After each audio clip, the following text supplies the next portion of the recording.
I just flew 7,000 miles to see my fiancée, who lives here in the Philippines. It's been over 4 months since we last embraced, and I've been learning just how hard a long-distance relationship can be. Welcome to Province Smile, Season 2. This time we had a new destination in mind, the island of Palawan, where we hear it's beautiful. We wanted to go see El Nido and experience some of the tourist attractions. And then there was a lot of food, a lot of exploring strange and unfamiliar places that kind of made me uncomfortable at times. But we made lots of friends and lots of good memories. Here's how it started. We watched this on TV while they're eating adobo. And then you dance while you're eating and watching. One thing about the Philippines, everyone loves to sing and dance. All the time. Since Joy's voice makes it hard for her to sing, she seems to make up for it with dancing at the most random times. At first I thought this was just reserved for the disco, like my last visit, but no, Joy doesn't do much public dancing. She saves it all for her friends and behind closed doors. She always does it as a joke, but I love her glowing smile every time she does it. This is egg. So anyway, back to the story. Joy made me a home-cooked meal of adobo so I could eat it right after I landed. Look at all that fat. An hour here and I'm already spoiled. This trip felt different than the last, with the rain cooling down the city, and yet there were still workers everywhere. Even in the rain, the city is busy with life, but not as much as normal.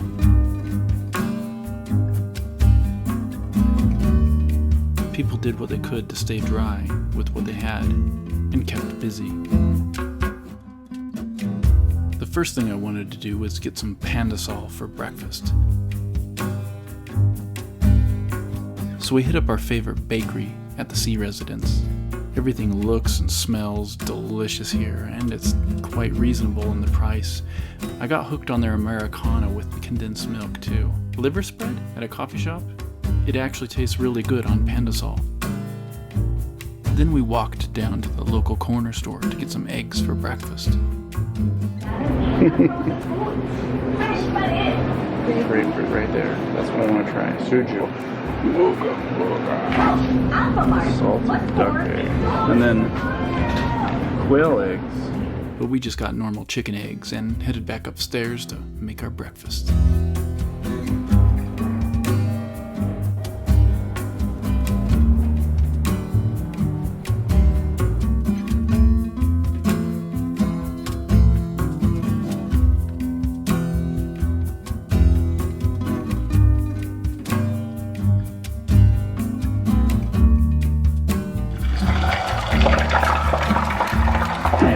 Welcome to our vlog.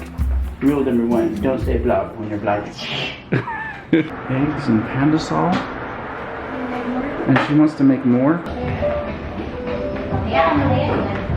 We had to get to the airport at 5 o'clock, so we decided to go over to her sister's apartment for lunch. This is the place before that we rent house here, oh my gosh. And then we didn't come home for 1 week. You know, so all of a sudden, because it flooded here, and all the things is broken inside the house. You know, it's like really shows like everything is broken. She was talking about an old junky house that she used to rent, but this, however, is a nice apartment complex, residence that a lot of Chinese and Vietnamese people stay in. Another reason Joy wanted to show me this place is because this is where she worked as a housekeeper the last couple months as well. So staying in one of these for 24,000 pesos is equivalent of $400. He was eating this kind of grass. He's eating that kind of grass? Because he wants to? There were even restaurants and coffee shops on the property, and a nice little meeting place where we were able to hang out with our friend and sister before we left town. Don't look like a food. Well, I gotta show who's eating the food. Joy booked a Grab and we headed for the airport later that day. Traveling with Joy is always surprisingly pleasant. Even though we both don't know where we're going or anything about the airports or anything, it's always comfortable and relaxing, even if something goes wrong. It's nice when a vacation actually feels like a vacation, instead of stressing out over little dumb details.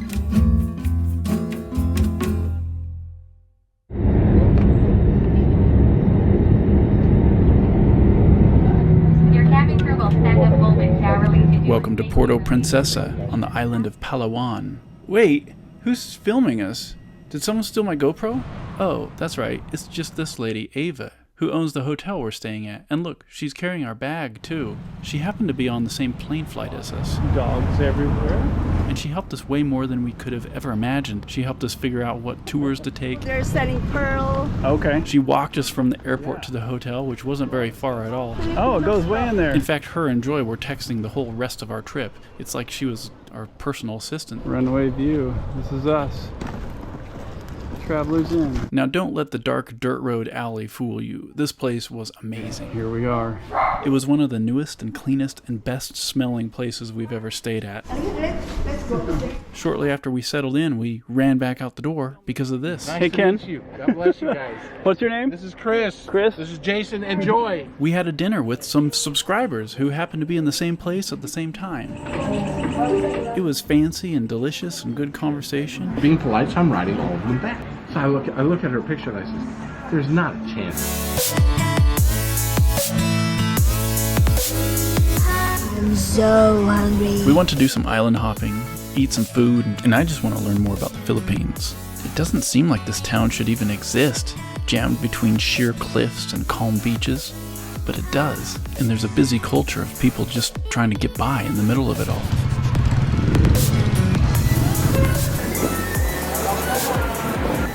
After a 6-hour drive, our van dropped us off at the edge of town, but we had no idea where to go. But apparently this was as close as they could get us to our lodging. I felt truly lost in El Nido.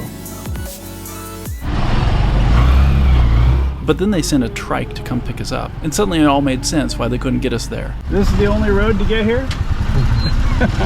The road was literally just the beach, but it eventually became a road.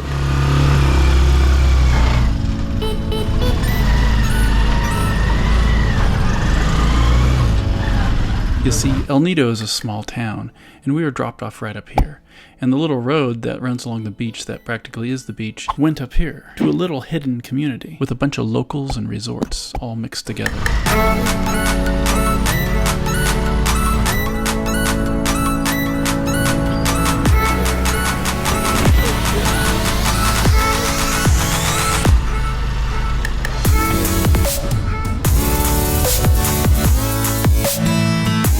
This is where we ended up staying. It was locally owned and pretty new, and we were the only guests there the whole time.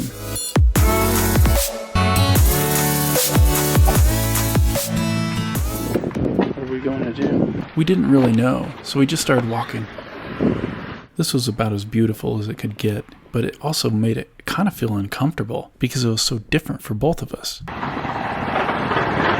Now don't get me wrong, everyone was still nice and friendly everywhere we went. I can't believe how quaint everything is here. These beautiful places right up on the rocks and trees. What do you think of El Nido? Now that we found our footing, we wanted to head back and explore the town a little.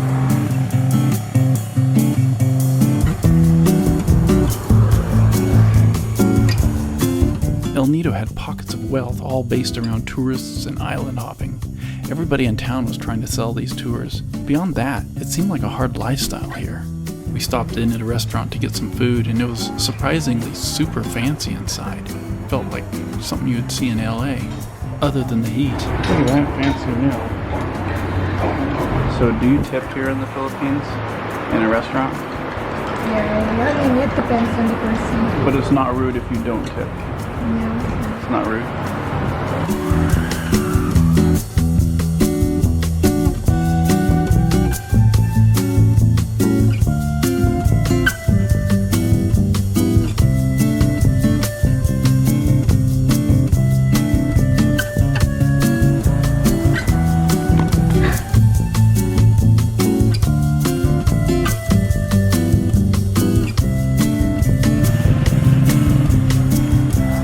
We enjoyed the rest of the day just walking around and filming the locals and getting a feel for the town and the space.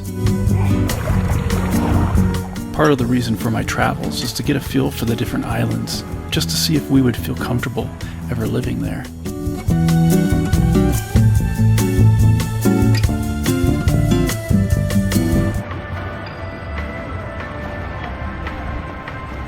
After After the sun went down, we wanted to explore the town to see how it changed at night. Needless to say, it was beautiful.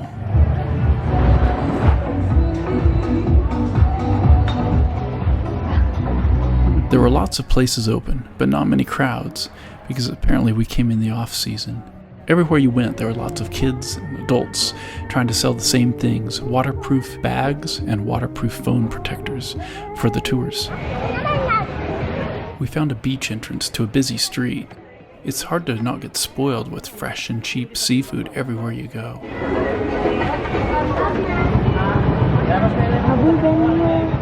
I don't remember ever being here.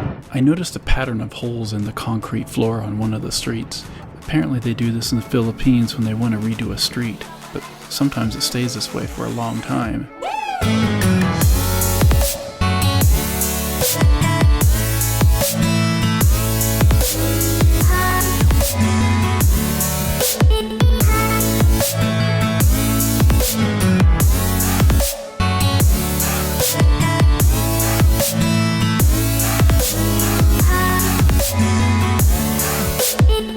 This dog stole the bone off my plate after I was done eating.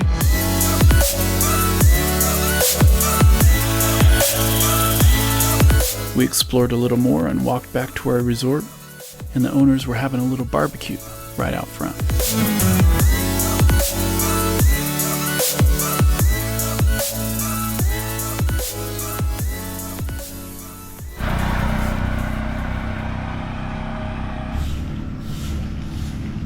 Early that morning, I snuck outside to see the peaceful community before I woke up, but something else was on my mind: breakfast. And it just so happened that a couple doors down, there was a beautiful resort called the Golden Monkey. This place was exquisite. Breakfast. Golden Monkey with this view. And their breakfast was great. Joy had their Filipino favorite, and I had the American dish. Dinner, however, was a little pricey and small, so we never did get that. The whole place looked amazing. It was very well taken care of, and everybody there was friendly. This cool place. Good morning. Good morning. And it seemed like they even had motorcycles for you to rent. If I ever came back to El Nido, I'd definitely stay at the Golden Monkey, hidden at the end of this little trail. All the provinces in the Philippines are filled with smoke because of all these little fires everywhere. I finally asked Joy about it. So they make the smoke like that for the purpose of... Say that again. When we're young, I was told to make a fire to have the smoke so the mosquito will go away. So it's not just cooking, it's stuff like that too. It's not just cooking, they also do they clean their lamp. Like they're smoking too. And that's when Joy pulled me in a different direction. But I saw something here. Do you wanna eat something? Eat some food here? Everywhere you look in the Philippines, there are people making snacks right out front of their house, on the side of the road, everywhere. Are those bananas, plantains? Yeah, do you want some? Yeah. Joy holds all the pesos, so we don't get ripped off everywhere we go. We bought some plantains and banana snacks. So this is banana. It's like mushed. No, it's a flour. Flour and eggs. And what's the yellow stuff? It's like a Filipino butter. That was a good snack. And this is an everyday snack for people in the Philippines. And the cats love this. Well, it was a good day in the Philippines. We kind of got a feel for El Nido, and tomorrow we're gonna go island hopping. I just gotta make it look. Can I do the talking on this video? Oh, sure. You want to narrate it? We're going to Island Hopping. This is our tour guide. Ready to make it happen. Our tour in El Nido, it's called Tour A. Yeah, everybody. So Miss Eva, the owner of the hotel in Puerto Princesa, booked our tour. And it's wet. With your little sleepers. We don't know what to expect, but first, you need to rent slipper. How do your sleepers feel?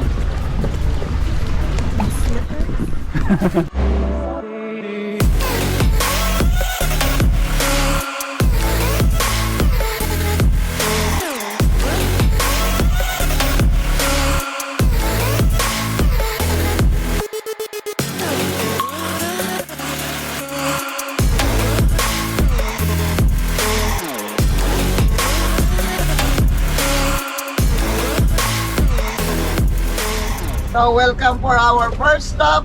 We call Secret Lagoon. The tour guide, Kuya, I don't remember his name, they had to put an anchor on the boat. And then when you get off, you have to swim. If those knows to swim, you can swim your own. They dumped us off here. And it's so hard to walk because it's all rocks there. And it's gonna hurt your feet if you don't have the slippers on. Slippers required. We call that Bad Crack Beach. It'll be rated R if I film what we're looking at. Some other women, they like to wear two-piece, right? But some other women, they just wear normal clothes. They're not showing their butt cracks. But since Jason is, we notice all these butt crack women on the island. Why are you laughing now? And then there's a small hole. That's the place you can enter to go inside the secret lagoon. It's so beautiful. You can imagine that how in the world there's a beautiful place inside of that. Like it's like a cave. Oh, it is a secret. They not allowed everybody to get in, just only like for one boat. Then they go through and then they have to wait until they finish. If this really was a secret, it would be amazing. They don't want to allow a lot of people go through and that because they're scared they might get trapped inside. That's Kuya said. They give you time to stay there and do a group pictures. Kuya would requesting to do the circle thing and floating that included in the tour in the boat. Oh, I'm missing my boat. Then when we come out on the secret lagoon on the hole, there is some beach area on the other side. This is our tour guide. Hello, 12 years. 12 years? Yeah. Wow.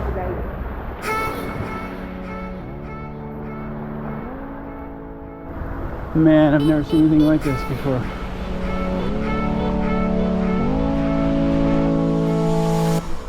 Okay, take a photo, ma'am. You can take pictures and everyone can take pictures.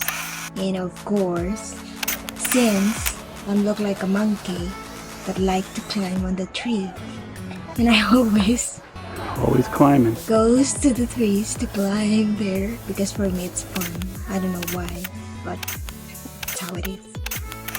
I like climbing, so they might think that, oh my god, Jason's girlfriend is like a monkey.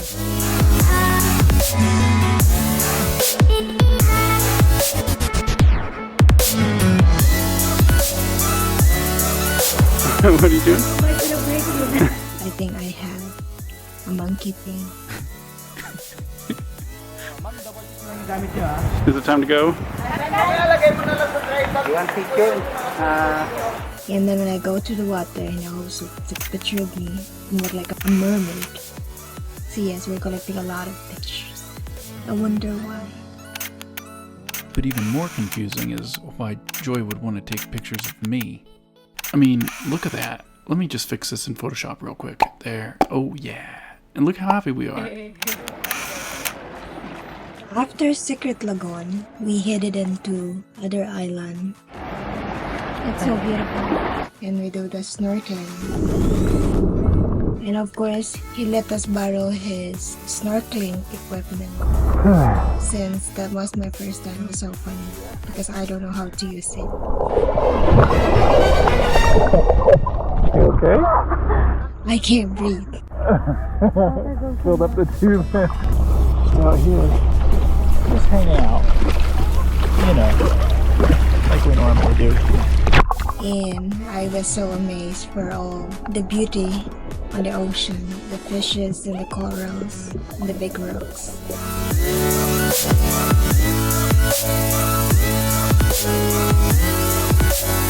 I was always beside Jason because I don't know how to swim, but I have my life jacket.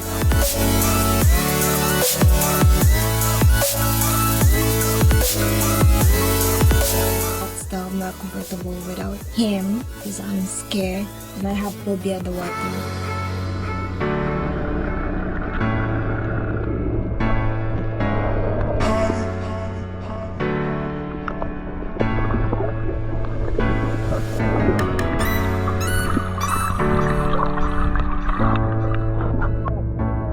So we stayed there for 30 minutes.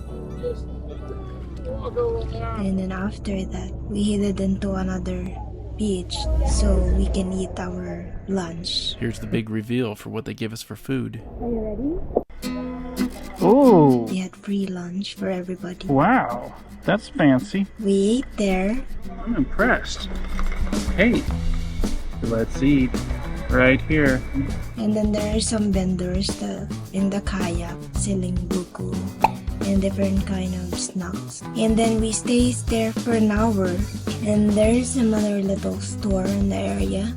Actually, I think that's the lounge area because some tourists, they keep dropping people to eat their lunch in the area. And then let them stay for an hour and rest. And then all the tour guide, they're eating in the boat, and then they're resting there. I took some pictures and video. I took Jason's camera and I took pictures and videos. And then Jason found a small cave and there's a beauty inside of it.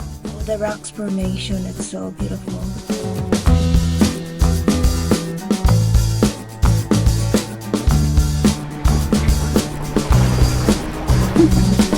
Is this your home? That can be my home. And then, so of course, my love, Jason. He kept taking pictures of me, videos. I don't know, maybe he made a big album for me. Just kidding. So after an hour, we go back to the boat. And then the next stop is Big Lagoon. So make sure you guys bring money because you have to pay for the kayak. They had different sizes for kayak. Like Jason and we took a small kayak because we're just 2 person. And then from the boat, you have to paddle going there. Where are we going, my love? You're the tour guide. Look at this beauty. It's like white sand under there. Then Jason's GoPro is run out of battery, so I'm the one took a video on my phone. Can I sleep here, honey? There's also some hiding beauty in that place. And it's really huge. The water is like crystal clear. I'm gonna take a video. And it's so beautiful. You can see some rocks down there in the ocean. And then we go through. It's like a cave that you have to go through. We get out? We get in, you get out on the other side. Which is Jason is the one paddling. And it makes me scared because he always banging some rocks. And I don't know where, like, my love, where are you going? No, my love, you're gonna hit that thing. Like, honey, what are you doing?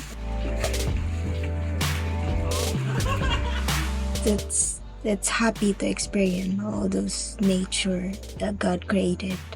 It's so beautiful. I can't really describe how happy I am to be there, to be part of that tour. This is kind of like cool, my love.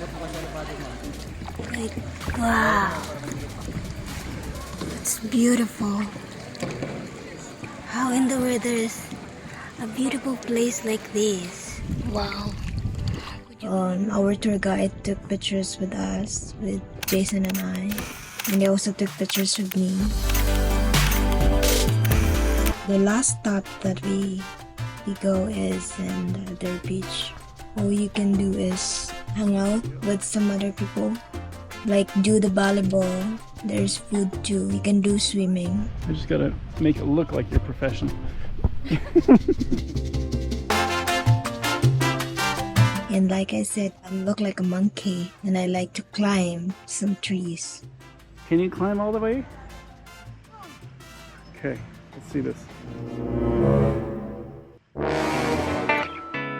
So I kept climbing on the coconut tree. But these were massive trees. These were really tall. I'm still impressed you're gonna go that high. It's like she wasn't even afraid of heights at all. The notches were way too far for her reach, and yet she just kept going. It was crazy. That's so far. You're tired? You still got all the way up there to go. And then Kuya was telling me, be careful on climbing up there because there's some like big ants that can bite, or some bee because the coconut, they're not cleaning the coconut area. So I don't really go through up there. Bite you? Mm-hmm. So I don't want to get in there. But I'm almost there. And then we hung out there, stay a little bit until our boat come over. And we all sunburned. So at least we had that experience. And then when our boat came and it's time to go, everyone is so tired and so quiet. So our tour is over. We come back to our places. I think we sleep. And then when we woke up, we decided to find dinner on the city, where is a lot of restaurant. Yeah, we just walk a little bit. It was like all tired. And we both have sunburn on our face.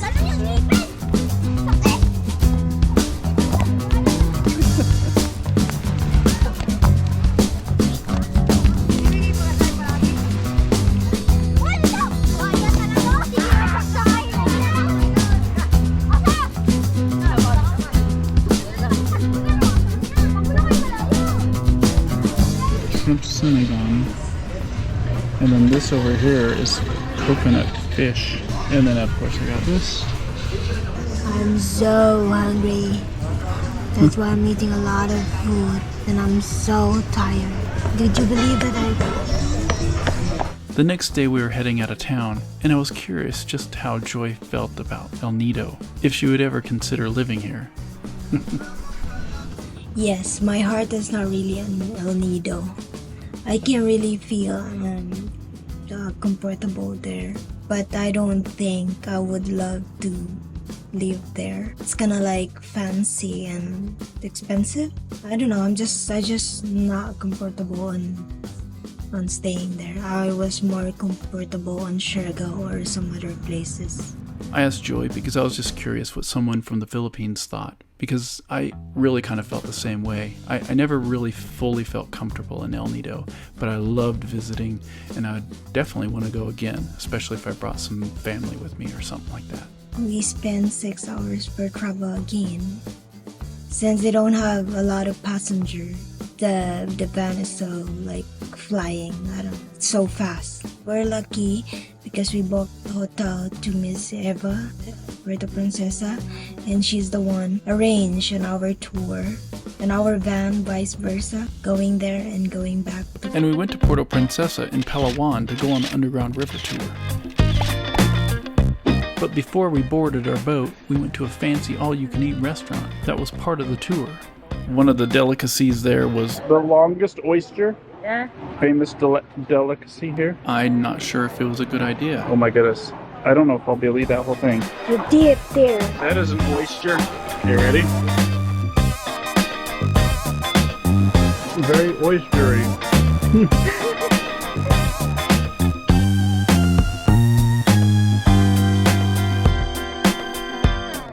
Needless to say, I don't think we'll ever have the urge to try it again. Look how big that thing is. Apparently we were in the off season, but even so, it was super busy. During the busy months, the saying is, you're either too early or too late, because you can't just take any boat on the cave tour. You have to wait in line and get approved by the Philippines government. It's very controlled because it's one of the 7 natural wonders of the world, so it feels a lot different from the island hopping tours of El Nido.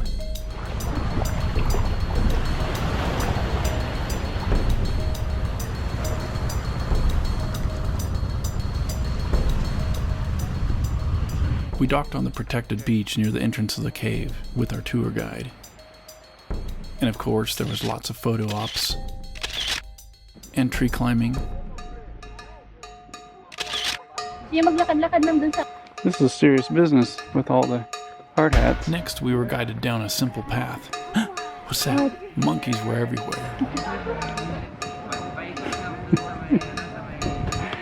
Then we waited for our turn to be taken into the cave.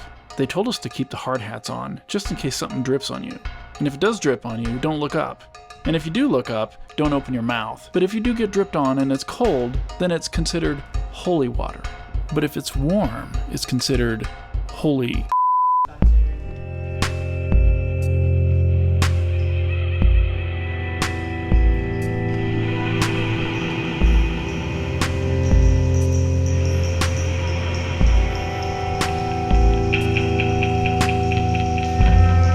Before we got into the cave, we were given headphones to wear, so we could listen to a pre-recorded tour guide, and they insisted that we don't touch anything or even talk.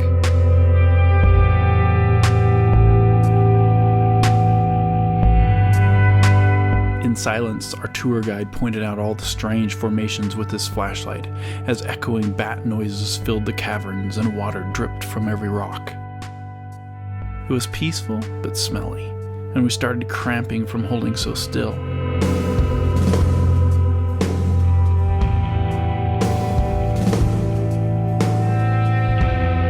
We were in darkness for about 45 minutes, and apparently there was a longer tour that lasted about 4 hours, but 45 minutes was enough for us.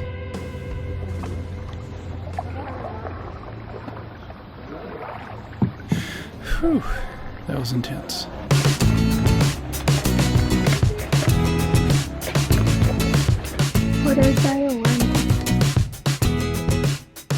We hiked back to the main beach, took more pics of monkeys, and boarded the boat for a 30-minute return back to Sabang, the little town where we parked.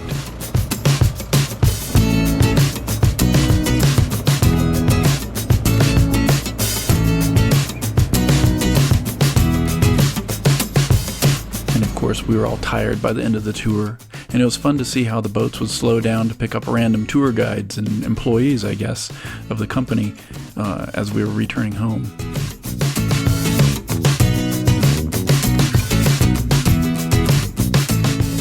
Well, that was pretty cool.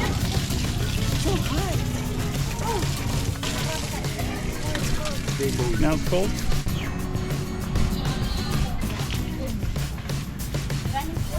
We hung out in the small town for a little bit and bought some boko juice from the local vendor before heading back to Puerto Princesa. Coconut juice.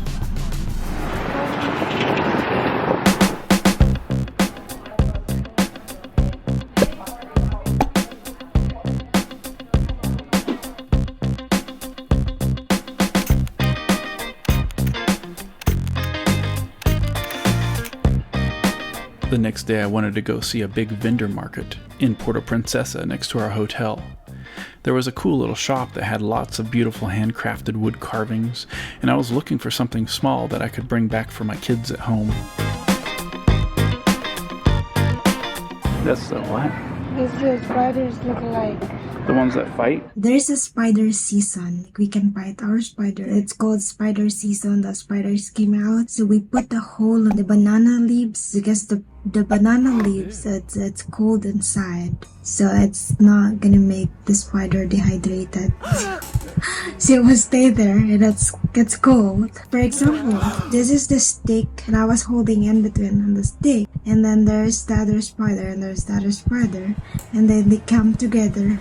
And I have to move my hands and I have to hold like this. Surprisingly, YouTube might penalize Joy for talking about this part of her childhood, but it's these kind of childhood games that reveals another puzzle piece in the Filipina DNA.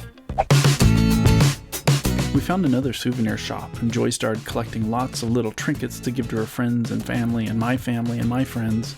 She rarely asked to buy things for herself, and was always thinking about what others wanted instead. This is for Jonathan. Are all these gifts for somebody though? No, this is for you, Mommy. I've also noticed that a lot of Filipinos work incredibly long and hard hours, and usually with a great attitude. So we work hard too because we have a dream. Like we wanted to have a house. We wanted to set up a small business to support our family to taking care of. Mostly if we have siblings that are still going on school. We're still helping them out. The Philippine culture is very much about taking care of those around you. And although not everyone has the same level of hospitality, it seems to be way more common here in the Philippines than I'm used to in America. And many times the poorest people are the most giving of what they have. After that, we headed to a cantina on the way home to have some lunch.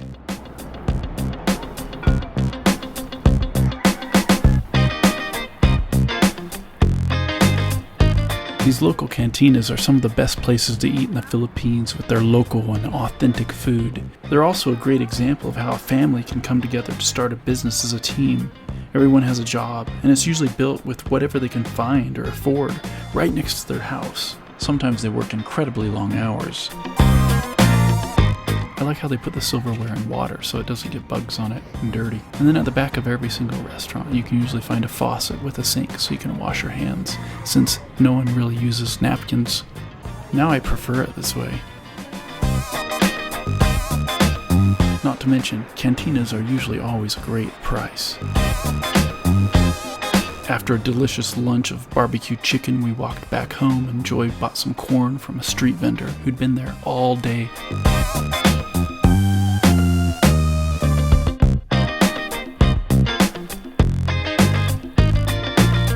In this alley, there's beautiful, fancy places, but you would never know it. So what's your name? See. Well, it's a wonderful hotel.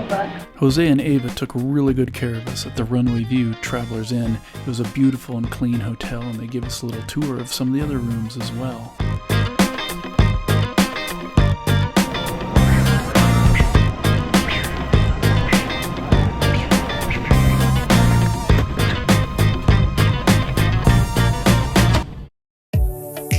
I booked a hotel for 3 nights in the middle of Makati. See, it looked great on Booking.com, but when we pulled up, Joy's facial expression said enough, and the dark, dead-end alley left us only one escape route past the lively table of loud, drunken, shirtless men blocking the street.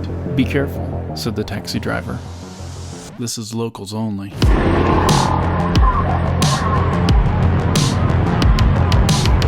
But with Joy's help, I was able to experience a side of Makati that most foreigners wouldn't venture into on their own. It's not that I felt in danger, but ignorance can be your enemy. But traveling with a Filipina gave me more access and boldness than I normally would have had. Plus, we went and checked out all the nice spots too.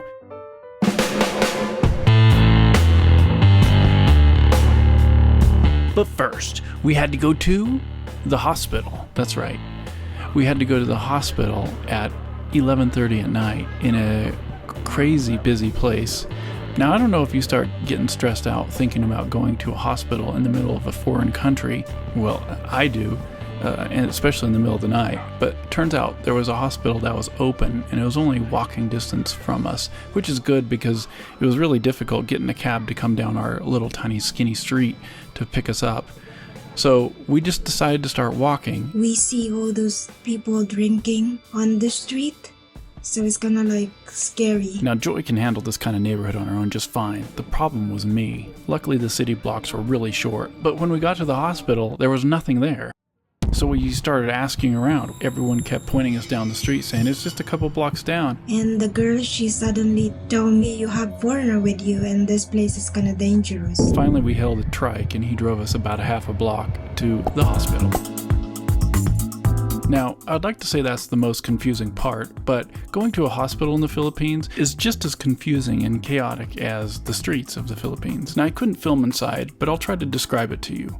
Everything felt makeshift, but on a grand scale. Security guards were everywhere to check your papers and direct you to the next person. Through corridors of stretchers and temporary-looking desks full of administration, we felt like contestants on a game show trying to get through a labyrinth of confusion. But at the end, it only cost 200 pesos, and we felt very taken care of. I was actually impressed with the efficiency, even though it was very confusing. Next, we had to walk further down the street to the pharmacy, paid $20 for her prescription, and then stopped at Jollibee right before it closed for the night. We got back to our sketchy hotel at about 1 a.m. and crashed really hard for the night.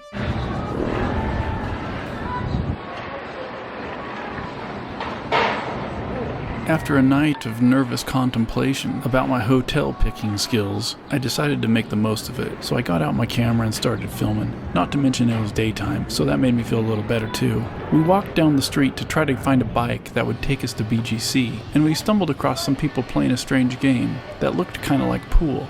That was like first time that I saw someone having that kind of game. Most of them got excited when I asked them if I could film, and they kind of wanted to pose for me because they saw I had a camera. When I asked them what the game was called, they insisted it was just called pool. Is that like powder or salt on it or something? They were all excited to be in a vlog, and one of them said I should buy them snacks. I started feeling better about this part of town because it's mostly just hardworking people trying to get by. We decided to head out for breakfast. I also needed to buy another memory card for my camera in preparation for a meeting tomorrow. I didn't realize Makati was so big. You see, the popular place where tourists usually go is over here, and instead we were here. Somehow I managed to pick the most densely populated place I've ever seen in the Philippines, and it always felt like a maze to get in and out to our hotel. Even the motorcycles had traffic jams because the streets were so skinny and curvy and filled with people everywhere and businesses. And then without warning, our trike driver stopped and said this is as far as he could go. We'll have to walk the rest of the way. I didn't quite understand the reason for this until we crossed the street, and Trikes are kind of like a lower class transport. There are off limits here, so only cars or Grab can go here. That's how it was in the airport too. They didn't allow trikes in there, just motorcycles.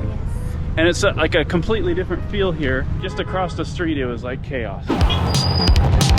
now I gotta say, everywhere you go, they serve burger steaks, and they are so good. And obviously eggs for breakfast and rice. We were in BGC now. This place is super fancy. The malls in the Philippines are huge, and I was able to find a SIM card for my camera. They had restaurant and the rope deck area, and they had garden. This is like a little park on top of this building. By the way, I like how Filipinos always point with their lifts. You can see all buildings when you're up there.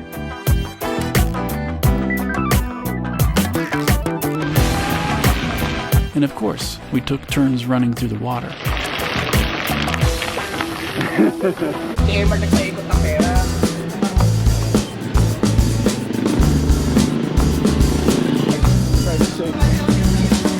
We headed back to the hotel, and I was continually grateful that Joy knew what she was doing. It really was true that only locals came to this part of the town. I never did see another foreigner in that area, just like the cab driver warned me. And it also made sense why the hotel was rated so high. And I think it's all like local, like Filipino, the one stays there for a couple nights or for one night. And so they're used to it. And I like how the driver stopped and gave these guys high five.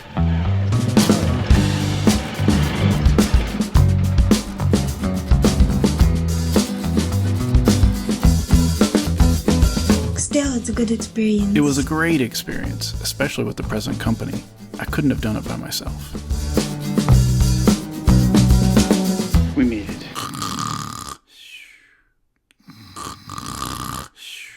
And then we go to Grenville 3. Let us continue praying for all the victims of war. And I was showing you the church. And then we walk a little bit inside the mall. This is Makati as well. This is like one of the Very fanciest big. malls I've ever seen. Makati's really big. Makati's really big. I remember 2016, I've been here and we ordered coffee and the coffee is like this small. And it's cost like $6. Like, what in the world? Joy wanted to show me the rich part of Makati, and let me tell you, it was rich. It reminded me of like Beverly Hills or something. Every store in the mall there was very expensive, even for America. It's amazing how big and beautiful and how many places there are here. Beautiful restaurants, lots of expensive stuff. It's so weird that they have a lot of cats here. And cats. Then I was gonna trying to find a place when I had a crazy experience that time. The last time Joy was here, a guy tried to ask her how much she cost. Yeah, there's an area that they can get quick goods. Because that area is like all those girls, the standing there. They're a pickup girl. And it's a super wealthy area, right in the middle of high-end shopping and lots of restaurants. It was weird. Yeah, it is. I mean, as you can see, all the place there, the fancy restaurant, it's gonna like expensive. That's very different than the Makati we were staying in. For her to use the mirror in the bathroom, she has to stand outside the door. Yes, very big.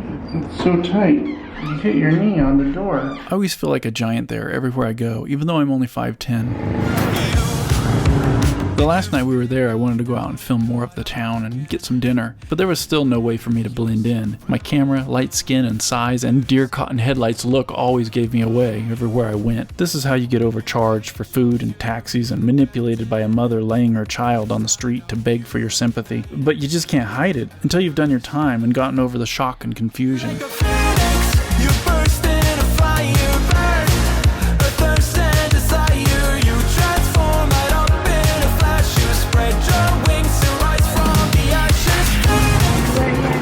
Thank you. Again, the trike driver dropped us off where he could, and we had to walk the rest of the way. Now, crowds and confusion are definitely not what Joy or myself are attracted to, but we wanted to make the most of it. We were only here for 3 days. So we had to get up to the place to where we crossed the street to get into BGC, and I'll just fast forward this part so you can see the clear difference from one side of the street to the other. And then there were no trikes. We made it over to Market in BGC, and Joy and I were both hungry and tired. I had a little bit of cultural fatigue at this point, and none of the food choices sounded good. We finally found something and walked around a little bit before heading back home. It's just fresh mango shake.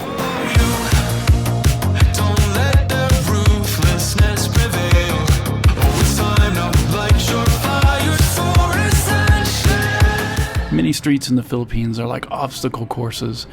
It's not easy to navigate sometimes, and I don't know how people don't get sprained ankles more often. And Joy's ease of walking with her little sandals was impressive.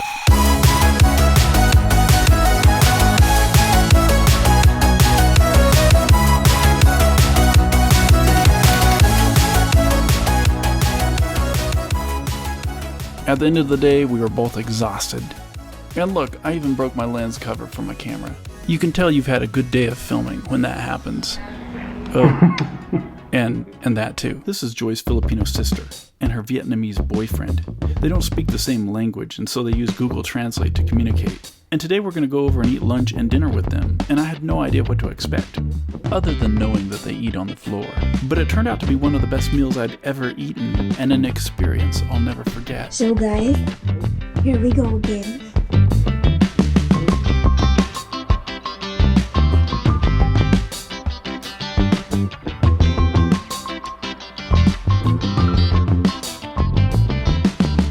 First, we had to walk down outside the gated community to get a little bit more coal.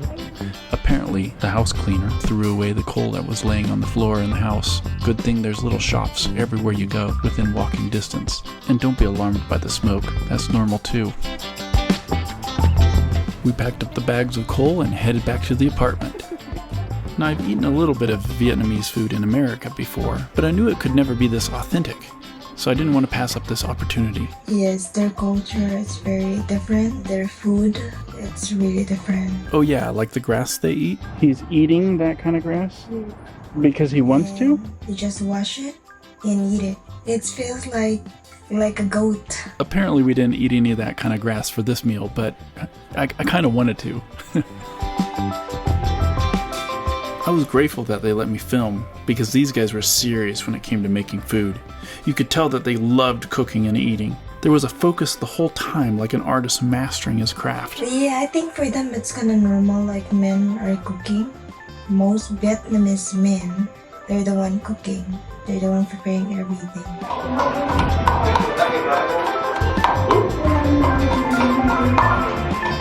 Girls can't see them when they're trying to kill the chicken. For some reason, that's part of their culture. I don't know why.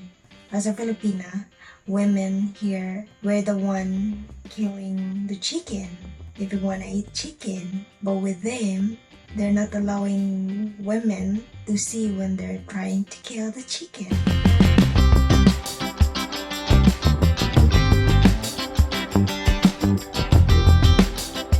4-3, 4-5-2, and 5-1.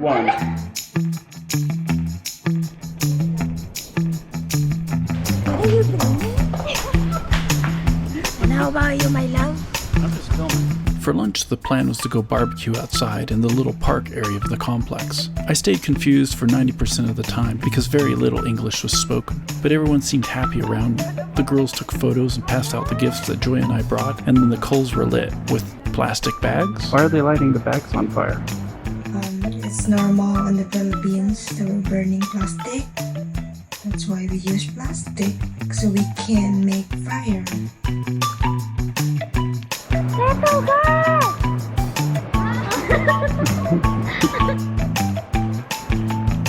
Guess there's something inside there we'll eat after it's been cooked. Fish and Squid.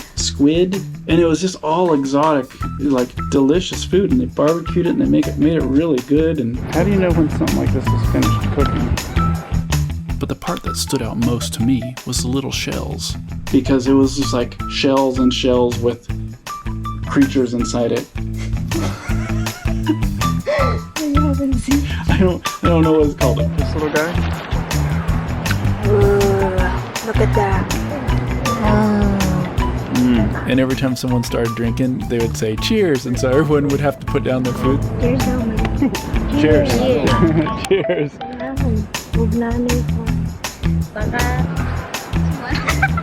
And then we hung out there for a couple hours till it got dark. It was good.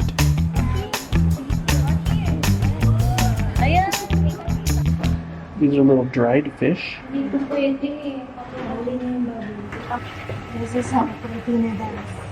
It was fun to see you like doing everybody's nails. Yeah, I just cleaned it up. This wasn't my idea. You cleaned my toenails and my nails, and then you cleaned everyone else's toenails and nails, and then you painted nails. And fun to see all the girls having fun together and taking care of each I other. did my sister and my friend name. And then we just relaxed. I took a nap. Yeah, Joey woke me up and said, "It's time. He already started making the noodles. Grab your camera if you want to film it." So I splashed some water on my face and stumbled out the door. I ended up missing the part where he was mixing the ingredients, but I was able to capture him rolling out all the noodles and cutting them up.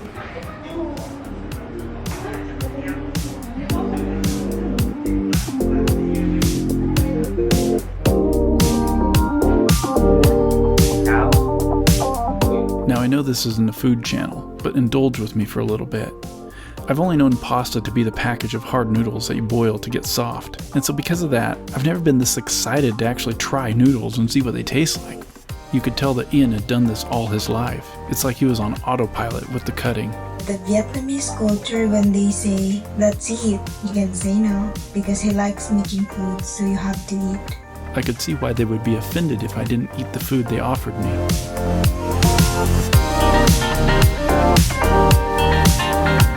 Meanwhile, Joy was busy with her nail salon studio, taking care of every woman in the house.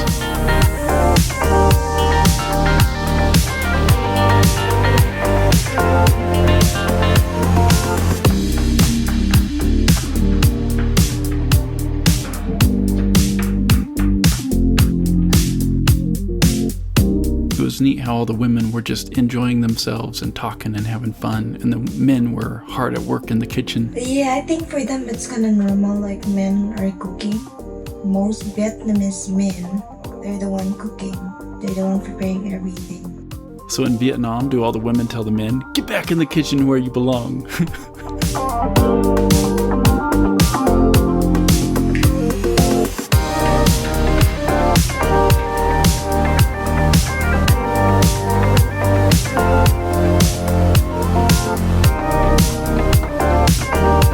Yes, I like the noodles that he made because it's organic and natural.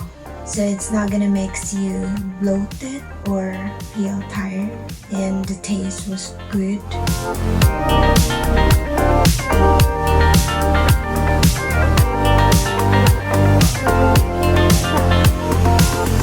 I could tell it was about time to start eating when the drinks were being brought out. There was a little bit of excitement in the air, as well as wonderful smells. The fish was finished and added to the soup, the onions were added, a couple other ingredients, nails were done, air guitar was played, floors were swept, and then the table was set. on the floor.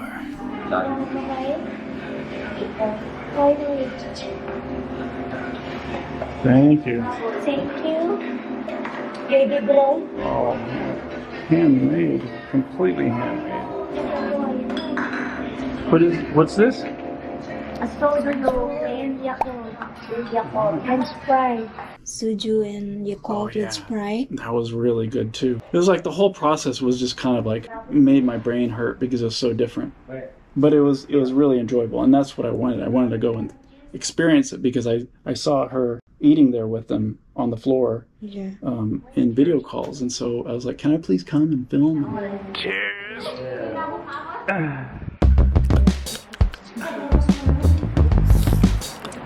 And I ate 4 bowls of noodles, and I didn't feel weird at all. Usually when I eat that many noodles, that much pasta, I feel really tired or kind of,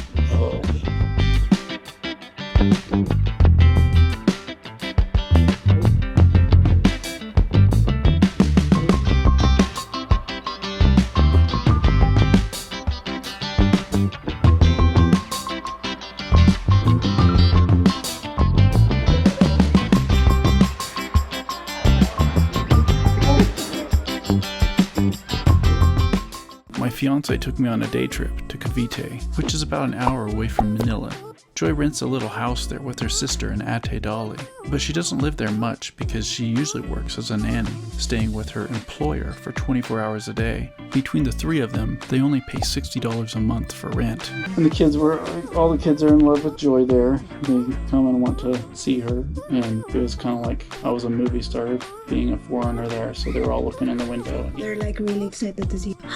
And it was like, we want to meet your husband, Joy. Joy has a dog who literally lives in a cage. It would be dead if not for the cage, Joy assures me, because there's so many stray dogs running around and Coco wouldn't have a chance. The way dogs are treated in the Philippines is way different than America. This is a diaper made for dogs. And a lot of people do this to dogs here. I've seen more dogs on diapers here in the Philippines than I ever have in my whole life. You can let loose now. You're chained up and muzzled and diapered. Oh, poor creature. I feel sorry for him. Why? Because he's a dog. Joy gave me a tour of her house next. It was way smaller in person than it looked like in our video calls. There was constant noise coming from every direction because everyone lives so close together here. But there were benefits. Electricity was only, a couple dollars a month? And you could order food at any time for just $1 and have it delivered just from down the street. There's no AC, no space, not much privacy, but it was a tight community where everyone looked out for each other. And toys. If you leave the door open, she says, all the neighborhood kids will come inside and play with all your stuff. And this is a little room built inside. And this, And full of things. oh, so it's like you just lay down these mattresses. Her small bedroom was about the same size as a standard bathroom in America, 5 foot wide by 7 feet long maybe. And this is the Hello Kitty background I remember seeing. And many times she's sharing the bed with kids. It's like I can touch both walls. The kitchen was an add-on to the house and also used for storage and hanging the clothes to And dry. this is a little kitchen that's like built onto the back. Yes. Okay. We share this apartment with it. And a little This stove. is the place where we're cooking. Wow. Yes, it's very, very small. And their bathroom was really small, maybe 3 by 3 feet. It looks bigger with the GoPro wide-angle lens than it actually is. And where's the shower? Back behind There's there? no shower. There's no shower.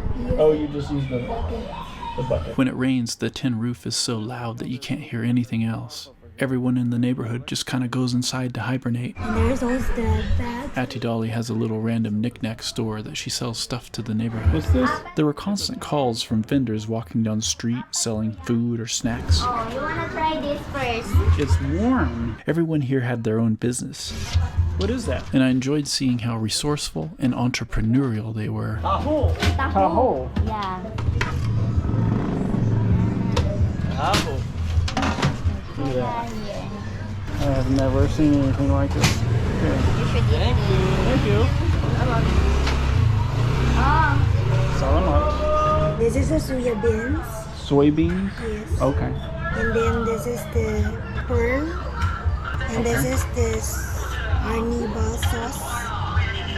Sauce? Okay. Oh man, I have no idea what this is going to taste like. Really good. Lami daw kayo, te. Lami daw kayo. It's like, it is sweet. There is some sweetness in it. Lami daw kayo. This is 10 pesos for one of these. You can get your hair done if you live with Joy. We're going somewhere? Yes. Fresh? What? Really? Oh, fish. So is this considered a street or an alley? Later we decided to go someplace, so we all piled into a motorcycle with a sidecar. The driver said, It's okay, only in the Philippines. Riding on the back of a motorcycle sideways it was weird. Like, it took me a while to figure out, I guess there's handles for me to hold on to. I was like, if he goes around a corner, I'm just going to fly off. But nope, it's normal.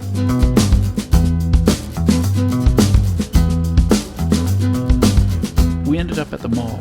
It's where everyone likes to go because the AC and luxury feeling. Malls in the Philippines feel like they did back in the 80s or 90s in America.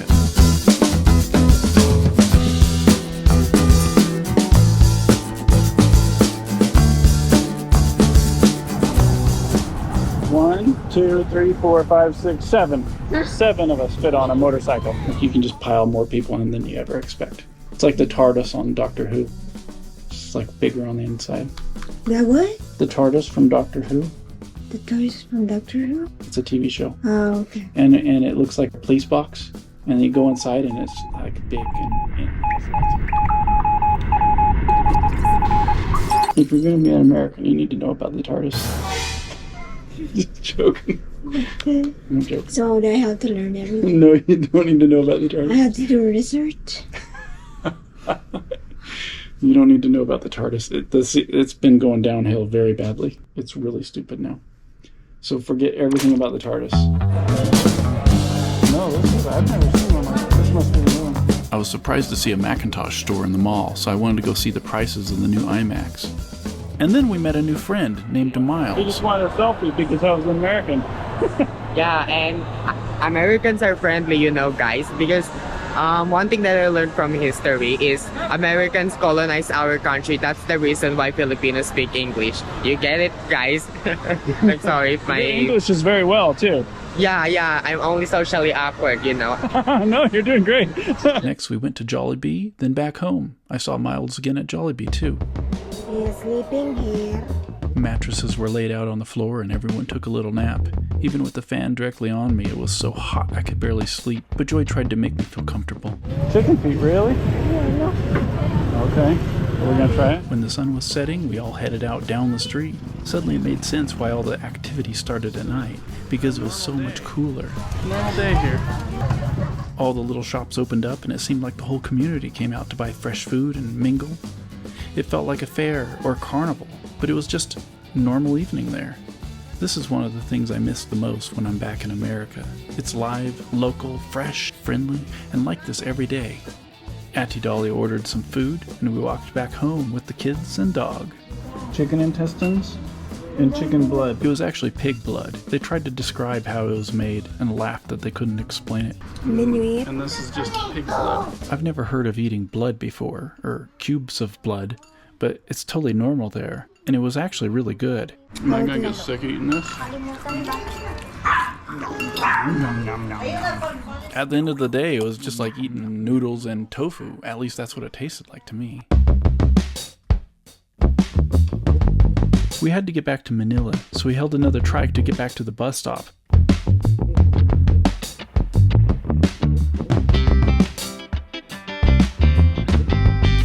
Wait, did you just see that?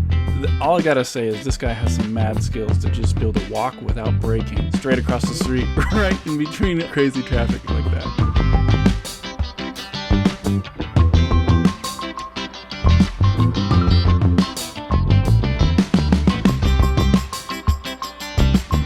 All I can say is I feel spoiled and high maintenance after experiencing Joy's life here. But everything I learn about her and her culture makes me appreciate life even more. Not because of the things that I have back at home, but the realization of the things that I don't need. And a new appreciation for the simple and beautiful things sitting right in my lap. This is Tagaytay City. So we had to travel by bus, and after reaching the hotel, we were greeted with a beautiful sign and a really good service. Look at this place. The place was so clean and cozy. It's so well maintained. We admired the place for a little bit, but we didn't have plans to stay long. Look at how beautiful this is.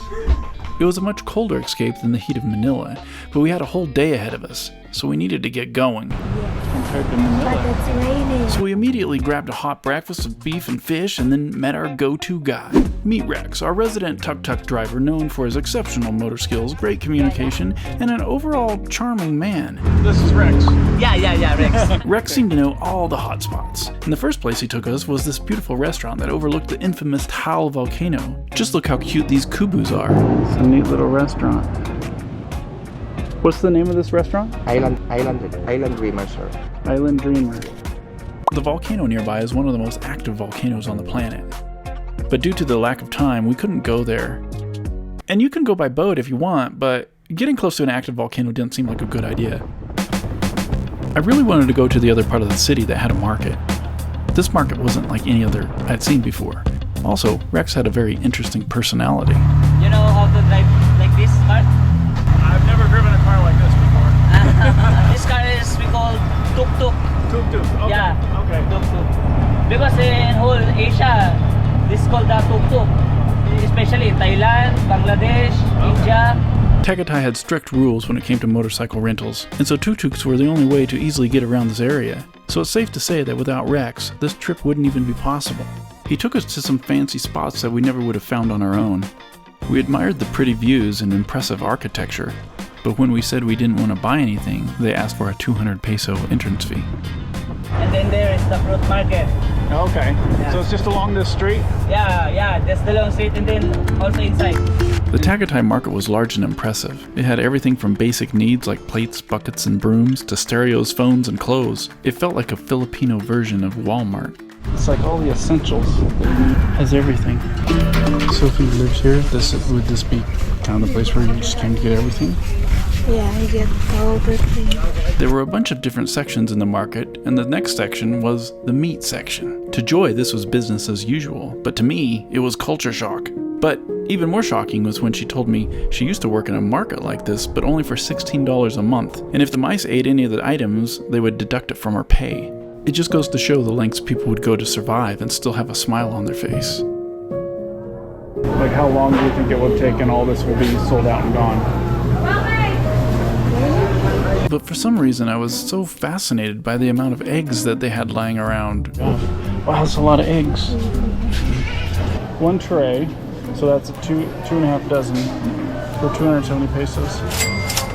Half trays. Oh, so 114 for a dozen. Now let's go find the fruit side. Maybe we can get some. The other side of the market was a complete change of environment. You could see how skilled a lot of these people were, and how much effort they put into their craft. Many of these people didn't have a lot, but they seemed to be holding it all together. It just goes to show how the culture is like here, and their entrepreneurial nature was very admirable. And I was just surprised by the rich variety compared to what you see in America. This puts the farmers markets to shame where I'm from. What's this? Oops. There were a lot of strange fruits that I've never seen before. They feel like potatoes. They look like potatoes, but they're not. And I wanted to try some of them, but I wasn't sure if it was safe. I'll get sick. No, you're not gonna get So Joy bought a few of them. We paid and quickly went back to our place to give them a taste test. That is our driver right there. Lanbutan. Yeah, for me, all these fruit names were really hard to pronounce. Take off the shell. And after taking a quick bite, It kind of tastes like kiwi. Mangosteen. Mangosteen. Rock like this, so you can open it up like that. Oh, it's similar to this. Most people they boil the pork, the steam, and then they drink the soup. It looks exactly. That's sweeter. And tartar. let me show you how to open this potato. Just joking, but you do have to make sure not to eat the seeds. Squirts all over my GoPro. Delicious. Delicious? And you know we had to try Tagaytay's famous delicacy before ending the night. So this is the capital of Balalo. This is just highly recommended. The most highly. Yeah. So good, so tasty. They're so soft. So day 2 had a completely different adventure for us. There we go. We just got into People's Park, and I spilled most of my coffee on the way here. And now we're walking up this giant hill. I could eat food for sure. Are you hungry? Breakfast. Food already, thank you. I'll never get over the fact that Filipinos love to take photos of everything. After messing around for a little bit, we went back outside to the observation deck to let it all soak in. Where am I? Tagaytay. I never say it right. What is this? This is the People's Park.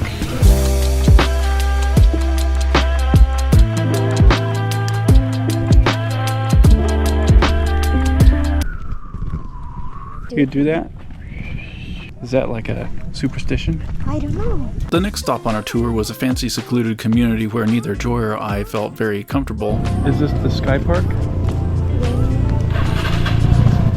Windmill? Oh. Okay, so we didn't stay too long. Surrounded by pine trees. And it looks like a mix between Idaho and Switzerland. Do we need to get fancier? This is really fancy. Really fancy. On our way to the next destination, I wanted to ask Rex some questions because things just didn't seem to add up in this town. How do people make money here? The other businessman built their own hotel and then the restaurant. Yeah. And the other sell pasalubong, you know pasalubong? No. Like chips or espasol. Okay. The food delicacy here in Tagaytay. Then the other is sell fruits. Driver like me. Tagaytay was such an expensive place to live, I was trying to ask Rex what the non-rich locals did for a living here. But we kind of had a hard time understanding each other. You understand? Our next stop was this beautiful garden called Perlos? We took way too much footage, but Joy loved it.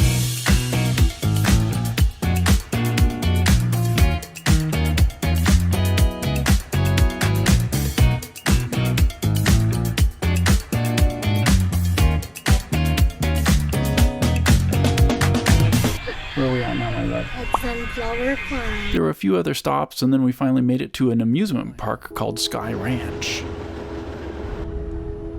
Sky Ranch. And it costs $2. $2 to get into an amusement park with roller coasters. Crazy.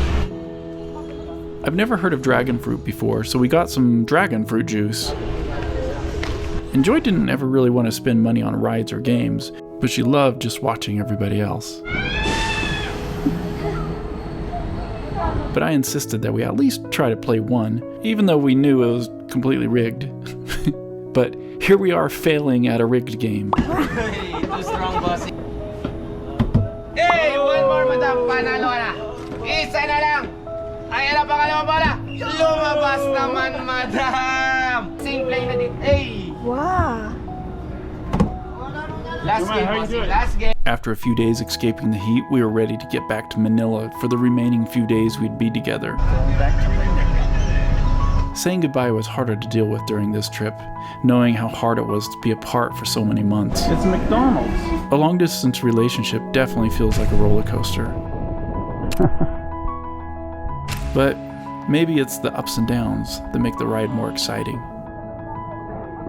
Rule number 1. We're not going to pull out any of our teeth anymore. Even though that's what they do in the Philippines. What if it's her? If it hurts, we go get it fixed. We're not going to pull it What out. if it's already broken? Show the world your mouth. You have 3 pulled out teeth. Our relationship was born on the internet. Video calls morning and night every single day for hours on end, and an ever-growing collection of screenshots that I snuck of her when she was too tired to talk. But an internet relationship pales in comparison to actually being together. And now that we're together again, it feels unbearable to let go again. And although we made our promises in person, I could still feel the worry in her voice and body language. After all, a long-distance relationship is really hard, and what if fate had another plan for us once I got back home? How could I show her my commitment again, this time, when I leave? Maybe filling our time with activity was the answer, a distraction from the inevitable. So we went to Baclaran, which is in Manila, and it's the clothing district, and it's massive. And she said, "Let me take you to the real Baclaran." So this is like the back rooms, but with clothes.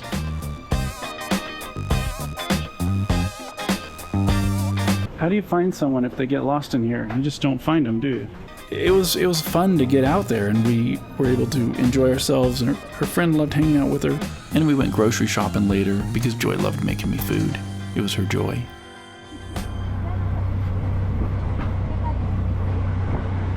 And so, once we got back home, it kind of got back to these sad moments again, where it's like, it was kind of hard to cheer her up. Joy just made me lunch. Only a few days now before I leave. What else could I do to cheer her up? One of the things she loves doing is dancing, so... Do you miss me at all? Do you think about the things we used to do? Looks like you're changing and all. Well, why didn't you call? Inexplicable, I can feel it in the air. Can you feel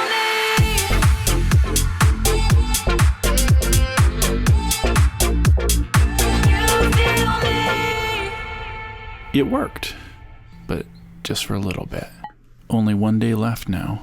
How do I show her that I'm serious about this? I needed something permanent. I needed something that would show her and me and everybody how serious I was. And then it kind of clicked. So this is what's going to be playing out right there on that pretty girl. And she loved the idea. But then the problem was we only have a day left. So we looked up tattoo shops, and there was really only one. And it was just across the street in the Mall of Asia. And so we went over there, and the question then was, are they going to accept walk-ins? What are you doing? Sure enough, there was nobody there. They said, we can do it.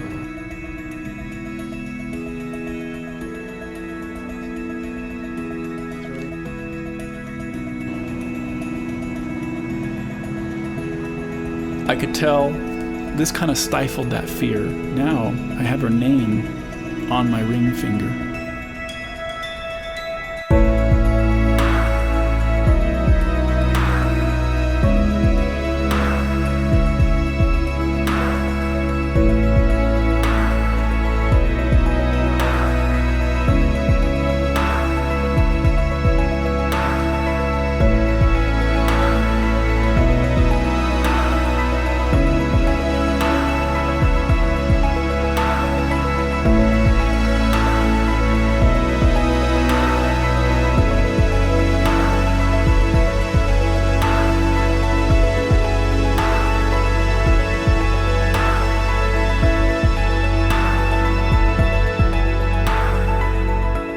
The next day was the day I was scheduled to leave, and we couldn't help but just kind of be sad together.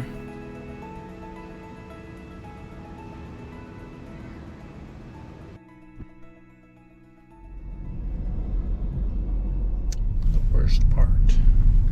She took me to the airport, and it was kind of a sad, quiet trip there, and we said our goodbyes, and we had a Lyft driver, so we couldn't really be too sensitive and take too long with our goodbyes. I had to get out, and then it was a long trip home.